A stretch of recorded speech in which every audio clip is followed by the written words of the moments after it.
बिस्मिल्लाहिर्रहमानिर्रहीम, अस्सलाम वालेकुम। नेक्स्ट चैप्टर है हमारे पास chapter number 7, that is about bioenergetics. Bioenergetics जो है ये भी सेल्फ एक्सप्लेनेटरी टर्म है, दो वर्ड से मिलकर बनी है, bio and energetics. Bio means life and energetics mean energies. ठीक है, वो वाली एनर्जीज़ जो लिविंग ऑर्गेनिजम्स में यूज़ हो रही हैं, कन्वर्ट हो रही हैं, वो सारी हम इसमें डिस्कस करेंगे। तो बायो एनर्जेटिक्स क्या है? ये रिलेशनशिप है एनर्जी का इन लिविंग ऑर्गेनिजम्स। जो लिविंग ऑर्गेनिजम्स हैं उनमें एनर्जी दो तरह से एग्जिस्ट करती है, टू फॉर्म्स में होती है एनर्जी की। वैसे तो बहुत ज़्यादा टाइप्स हैं लिविंग ऑर्गेनिज्म में, टू टाइप्स की एनर्जी है, काइनेटिक एनर्जी होती है और दूसरी पोटेंशियल एनर्जी होती है। काइनेटिक एनर्जी वो वाली एनर्जी होती है जो मूवमेंट की वजह से स्टोर होती है, यूज़ होती है, एंड पोटेंशियल एनर्जी वो वाली एनर्जी होती है जो पोजीशन की वजह से होती है। लिविंग ऑर्गेनिजम्स में जो बॉन्ड बनते हैं, ठीक है, केमिकल बॉन्ड, उनमें जो एनर्जी स्टोर होती है वो पोटेंशियल एनर्जी होती है।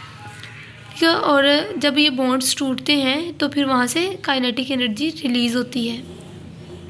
नेक्स्ट हम बायो एनर्जेटिक्स की डेफिनेशन देखते हैं कि बायो एनर्जेटिक्स की डेफिनेशन क्या है। बायो एनर्जेटिक्स की डेफिनेशन, उसके साथ हम एटीपी का रोल देखेंगे। ठीक है, एटीपी जो है ये एनर्जी करेंसी ऑफ सेल है, एडिनोसिन ट्राइफॉस्फेट। ठीक है, हम इसका रोल देखेंगे लिविंग ऑर्गेनिजम्स में, और साथ बायो एनर्जेटिक्स की डेफिनेशन देखते हैं। It is a study of energy relationships and energy transformation in a organism.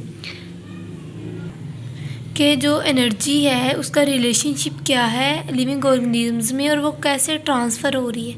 ठीक है, एनर्जी हमेशा एक फॉर्म में नहीं रहती, वो एक फॉर्म से दूसरी में, दूसरी से तीसरी में कन्वर्ट होती रहती है, ट्रांसफॉर्मेशन या कन्वर्जन्स।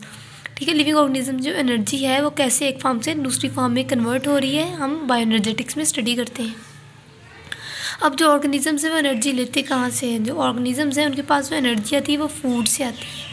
ठीक है, जो फूड हम लेते हैं उसके अंदर एनर्जी स्टोर होती है। हम इसलिए तो फूड लेते हैं कि हमें एनर्जी रिक्वायर होती है, अपनी एनर्जी लेने के लिए हम फूड लेते हैं।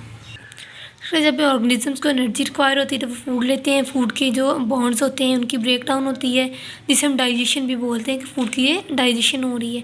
फूड्स होते हैं उसके अंदर भी क्या होते हैं, उसके अंदर भी बॉन्ड्स बने होते हैं, पोटेंशियल एनर्जी होती है। जब वो बॉन्ड्स ब्रेक करते हैं तो वहाँ से बहुत ज़्यादा हैवी अमाउंट में काइनेटिक एनर्जी रिलीज़ होती है, जिसकी वजह से हम जो अपनी लाइफ की एक्टिविटीज़ हैं उनको कर सकते हैं, उनको कंटिन्यू रख सकते हैं। सम एनर्जी जो होती है store as potential energy in bonds of ATP while rest appears as heat.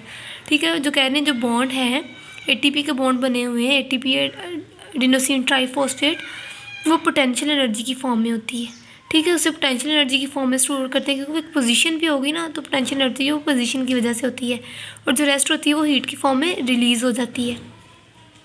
Energy जो स्टोर हुई होती है एटीपी में वो अगेन ट्रांसफ़र होती है किसमें? काइनेटिक एनर्जी में।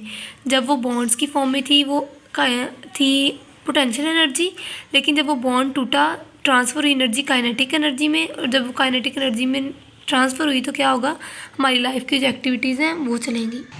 नेक्स्ट इन्होंने ना बुक में एक फ्लो शीट डायग्राम दिखाई हुई है जिसमें ये बताया गया कि एनर्जी किस तरह से एक फॉर्म में दूसरी फॉर्म में कन्वर्ट होती है। सबसे पहले बेसिक चीज़ तो हमारे पास कार्बन डाइऑक्साइड है। जब प्लांट्स जो है वो फोटोसिंथेसिस करते हैं तो वो कार्बन डाइऑक्साइड को यूज़ करते हैं। जो फर्स्ट स्टेप है ये बेसिकली फोटोसिंथेसिस का दिखाया गया है। फोटोसिंथेसिस हुई, कार्बन डाइऑक्साइड यूज़ हुई, वाटर साथ इन्वॉल्व हुआ, तो हमें क्या चीज़ मिली? हमें CHO के बॉन्ड मिले। ये जो बीच में बॉन्ड बने हुए कोवलेंट बॉन्ड, इनमें ATP स्टोर है।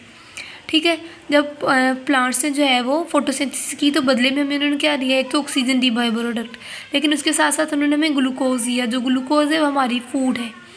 ठीक है, जब वो फूड जो है किसी लिविंग ऑर्गेनिज्म में ली, वो लिविंग ऑर्गेनिज्म में आके उसकी ऑक्सीडेशन होगी। ऑक्सीडेशन को हम बोल सकते हैं कि ये क्या हो रहा है, ये रेस्पिरेशन हो रही है। फूड की दो ही तो प्रोसेस हो रहे हैं, जो प्लांट्स हैं उनमें फोटोसिंथेसिस हो रही है और जो लिविंग ऑर्गेनिजम्स हैं वो रेस्पिरेशन हो रही है। लिविंग ऑर्गेनिजम्स क्या करेंगे, ये जो ग्लूकोज इन्होंने ली है एज अ फूड, इसको कन्वर्ट करेंगे एनर्जी में। ठीक है, मेटाबोलाइज करेंगे, यहाँ पे ATP प्रोड्यूस होगी, और जो हाफ अमाउंट ऑफ एनर्जी है वो हीट की फॉर्म में रिलीज़ भी होगी। एनर्जी अब हमारे पास कौन सी आएगी? वो ATP आएगी। सबसे पहले फोटोसिंथेसिस हुई, ग्लूकोज बना, ग्लूकोज को ऑर्गेनिजम्स में लिया, रेस्पिरेशन हुई, रेस्पिरेशन में हमारे पास एनर्जी बनी ATP की फॉर्म में, और कुछ जो एनर्जी है वो स्केप हुई हीट की फॉर्म में। अब ये जो ATP बनी है अब इसका क्या काम है? ATP ने हमारी लाइफ की एक्टिविटीज़ करवानी है, एक्टिव ट्रांसपोर्ट, हमारी बॉडी के जो फंक्शंस उनको मेंटेन रखना है, केमिकल्स जो हमारी बॉडी में बारे उनकी सिंथेसिस करवानी है, RNA DNA, ये सारे काम जो है वो ATP की वजह से ही होने हैं।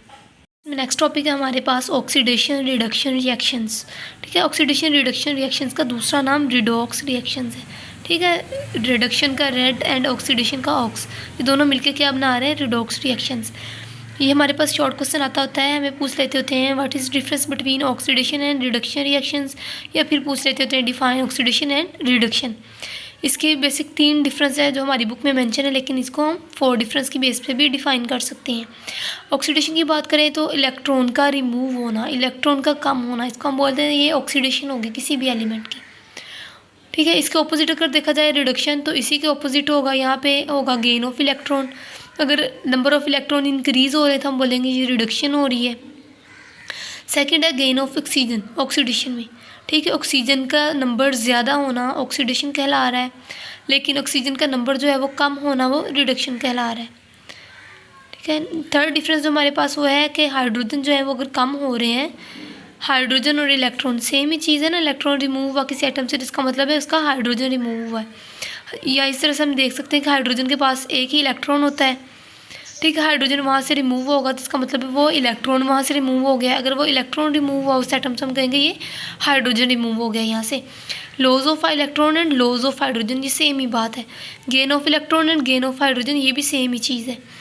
ठीक है, इलेक्ट्रॉन का लॉज होगा तो ऑक्सीडेशन हो रही है, हाइड्रोजन का लॉज होगा तो ऑक्सीडेशन हो रही है।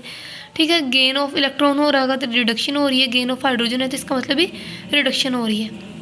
फोर्थ जो डिफरेंस है, हम ये कह सकते हैं कि ऑक्सीडेशन नंबर जो है वो अगर इंक्रीज़ हो रहा है, हमने कहा ऑक्सीजन गेन होगी तो इसका नंबर मतलब है ऑक्सीडेशन होगी, तो कह रहे हैं कि अगर ऑक्सीजन के मॉलिक्यूल इंक्रीज़ हो रहे हैं तो ऑटोमेटिकली वहाँ पे ऑक्सीडेशन नंबर भी तो इंक्रीज़ होगा। ऑक्सीडेशन नंबर के इंक्रीज़ होने को भी हम बोल सकते हैं कि ये ऑक्सीडेशन हो रही है। अगर ऑक्सीडेशन नंबर कम हो रहा है तो हम कहेंगे ये डिक्रीज़ हो रहा है। हमने केमिस्ट्री में पढ़े थे ऑक्सीडेशन नंबर, यहाँ पे भी एक एग्जांपल हम देख लेते हैं एल्यूमिनियम की। एल्यूमिनियम का जो नंबर होता है एटॉमिक वो 3 होता है। अगर हम एल्यूमिनियम से एक इलेक्ट्रॉन रिमूव करते हैं या इसका एक हाइड्रोजन एटम जो है रिमूव कर देते हैं, सॉरी हाइड्रोजन एटम तो नहीं होगा, इसका इलेक्ट्रॉन होगा। अगर हम इसका एक इलेक्ट्रॉन रिमूव करते हैं तो एल्यूमिनियम पे पॉजिटिव का साइन आ जाएगा। ठीक है, जैसे हम कहते हैं कि देने वाला जो है वो हमेशा अच्छा होता है, पॉजिटिव होता है, तो जब इलेक्ट्रॉन रिमूव होगा तो उसके ऊपर पॉजिटिव नंबर आ जाता है, तो इसका ऑक्सीडेशन नंबर जो है वो 1 हो जाएगा। ठीक है, प्लस के साथ जब कुछ नहीं लगा हो तो इसका मतलब इसका 1 है। फर्दर हमारे पास अभी भी 2 इलेक्ट्रॉन्स हैं एल्यूमिनियम में। अगर हम एल्यूमिनियम का ये जो हमारे पास एक एल्यूमिनियम पॉजिटिव वाला था, ऑक्सीडेशन नंबर 1 था, इसका मज़ीद एक और इलेक्ट्रॉन रिमूव कर दें तो क्या होगा, हमारे ऊपर एल्यूमिनियम का चार्ज जो है वो +2 हो जाएगा, मतलब इसका जो ऑक्सीडेशन नंबर है वो 2 हो गया है। अब फर्दर हमारे पास एक इलेक्ट्रॉन अभी भी मौजूद है, अगर हम इसको भी रिमूव कर दें, +2 से इलेक्ट्रॉन मज़ीद रिमूव कर दें तो हम क्या कहेंगे, इलेक्ट्रॉन जो नंबर है वो इसका इलेक्ट्रॉन रिमूव किया तो इसका ऑक्सीडेशन नंबर जो है वो 3 हो गया है। ठीक है, ऑक्सीडेशन नंबर ये होता है कि हमने वहाँ से एक एक हाइड्रोजन वगैरह जो है वो रिमूव कर रहे हैं। नेक्स्ट कर रहे हैं इलेक्ट्रॉन्स होते हैं वो एनर्जी का सोर्स है। इनको ये भी बोलते हैं कि एनर्जी कैरियर्स होते हैं। इलेक्ट्रॉन्स की वजह से जो एनर्जी है वो एक जगह से दूसरी जगह पर ट्रांसफ़र होती है, मूव होती है। और इलेक्ट्रॉन्स की एनर्जी है डिपेंड करती है एटम में उस इलेक्ट्रॉन की लोकेशन पे, कि वो इलेक्ट्रॉन जो है वो किस जगह पर है, उसकी इलेक्ट्रिक कॉन्फ़िगरेशन क्या है। अगर वो फर्स्ट शेल में तो क्या वो 2 पूरे हैं या ऑक्टेट रूल को वो फॉलो कर रहा है। ठीक है, इसकी एग्जांपल हम देखते हैं कि अगर हमारे पास ऑक्सीजन है, ऑक्सीजन का जो है वो शेल कंप्लीट होता है, उसके पास 8 इलेक्ट्रॉन्स होते हैं, उसके लिए बहुत मुश्किल होगा कि वो अपना इलेक्ट्रॉन वहाँ से रिमूव करे। अगर हम ज़बरदस्ती उस इलेक्ट्रॉन को लेके जाके किसी और के साथ अटैच भी कर देते हैं तो क्या होगा, वो वहाँ पे कभी भी खुश नहीं रह सकेगा, उसकी पूरी कोशिश होगी कि वो वापस आ जाए। ठीक है, और वो जो ऑक्सीजन का इलेक्ट्रॉन है वो ऐसा करेगा भी, वो अपनी फुल एनर्जी को यूज़ करते हुए वहाँ से वापस भी आएगा। ठीक है, वो कह रहे हैं when electrons present in oxygen they make stable association with oxygen and do not good energy source, कि अगर वो ऑक्सीजन में इलेक्ट्रॉन मौजूद है तो उसके पास वो साथ बहुत ज़्यादा अच्छी स्टेबल एसोसिएशन बनाएगा। ठीक है, वो वहाँ पे रहना पसंद करेगा, उसको किसी और जगह की ज़रूरत महसूस नहीं होगी। लेकिन अगर हम फिर भी क्या करेंगे, उसे खींच के वहाँ से कहीं और ले जाएंगे, ड्रैग अवे। ठीक है, ज़बरदस्ती घसीट के हम किसी और एटम के पास ले जाएंगे तो क्या होगा, वो दूसरे के साथ अटैच तो हो जाएगा लेकिन उसके साथ अनस्टेबल एसोसिएशन बनाएगा, क्योंकि वो वहाँ पे खुश नहीं होगा, वहाँ पे रहना ही पसंद नहीं करेगा, वहाँ पे एडजस्ट नहीं हो सकेगा और वो पूरी कोशिश करेगा कि वो मूव बैक कर दे। और क्या होगा, जब ऐसा होगा तो एनर्जी रिलीज़ होगी। ठीक है, जितनी ज़्यादा हम ज़बरदस्ती करके उसे लेके जाएंगे उतनी एनर्जी हम लगा के लेके जाएंगे, लेकिन जितनी ज़बरदस्ती के साथ वो वापस आएगा उतनी ही एनर्जी वहाँ से रिलीज़ होगी।